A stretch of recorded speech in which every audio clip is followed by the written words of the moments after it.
Hi and welcome.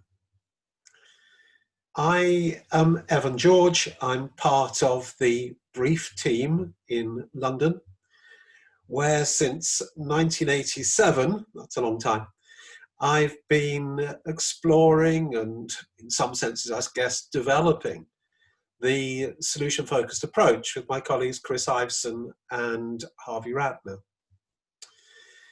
And it's hard to believe now, but when Chris, Harvey and I came across the solution-focused approach in 1987, there was only one training course in the world. And that was a 4-week practicum in Milwaukee. And Chris, Harvey and I had no way of getting ourselves for 4 weeks from London to Milwaukee. And so we were challenged to find a way of learning the solution-focused approach out of the books. And we'd been working at it for 3 years, when in 1990, for the first time, we invited Steve DeShazer to come to London.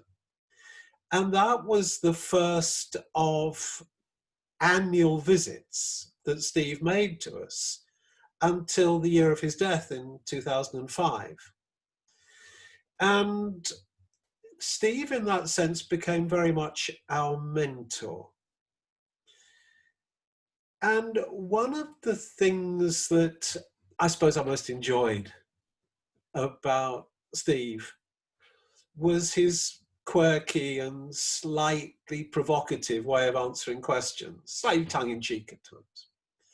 And I've heard over the years many people say to Steve, Steve, how do you explain your great outcomes?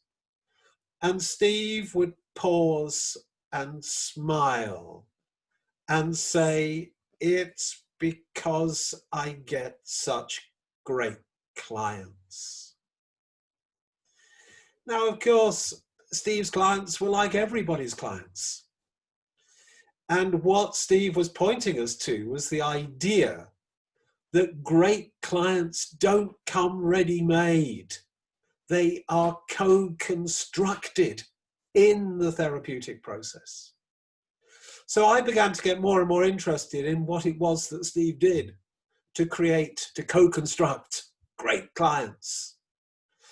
And I guess that over the years, perhaps I've got a little better at doing that. So here are 4 things that I think we can do that help us to co-construct great clients so that we can have the experience that Steve had and our clients can have a little bit of the experience that Steve's clients were lucky enough to have. And the first thing I think we can do is we can discipline ourselves to listen and look for greatness. To listen and look for greatness. So right from the point when we receive a referral, we can read that referral, scanning and looking for the things that could tell us that this client can be successful. Very often referrals are tilted in the opposite direction. They tell us an awful lot about the client's problems and their difficulties and their histories of limitation and restriction. And sometimes we have to look hard to find in those referrals things that tell us this client can be successful. And then before each session, it's worthwhile just thinking to ourselves, what do I know about this client's capacities that actually tell me that this client can be successful? And after each session, we can ask ourselves again, what have I learnt during the course of the talking that actually will add to my knowledge of this client's competencies and capacities, all the things that a good outcome can be built on. So first, listen out for and look for greatness. Second thing, if we want great clients, we have to remember to cooperate with what the client can do, rather than trying to get clients to do things that they can't do or don't fit them. So every question we ask is an opportunity to learn how best to cooperate and to make the best of the client who's sitting with us. What questions work? What framings work well? Remembering to use the client's language, because that's the language that's most likely to make sense as we talk with people. So learning to cooperate with our clients, to work with what our clients can do. And then I think the third thing is just to remember to ask about instances, those times when the client is already doing little bits of the preferred future that they want. Remembering to ask about those times, because as we ask about those times, the client remembers the times, and as they remember the times when they're already doing little bits of the preferred future that they want, then both they are likely to enhance their confidence in their capacity to make more changes, and it feeds into my confidence that the client can do it, can make the changes that they want to make. A little step towards discovering greatness.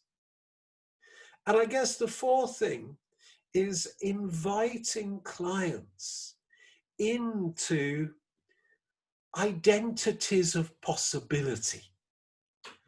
Remembering to ask people, there's someone who has managed to get themselves out, even though that's really tough for them. Remembering to ask them, and what did it take to do that? And the client thinks and perhaps says, it took strength, it took courage, it took determination. And we can ask them, have you always known that you can bring strength and courage and determination to your life? And sometimes they say yes, and we say, tell me about times in the past when courage and strength and determination have been of use to you in moving your life forward, in managing the challenges that you faced. Or if they say no, we can say, now that you know that you have a way of bringing courage, strength, and determination to your life, what difference could that make to your future? So inviting people to describe themselves in relation to their capacities rather than in relation to their restrictions. So there we are. 4 really simple things that we can do that perhaps we should remember to do, that will help us to have great clients like Steve did, and help our clients to experience their own greatness, such that at the end of a piece of work, they're more likely to be able to say, I did it myself. And as we know, when people are able to say, I did it myself, changes are more likely to persist.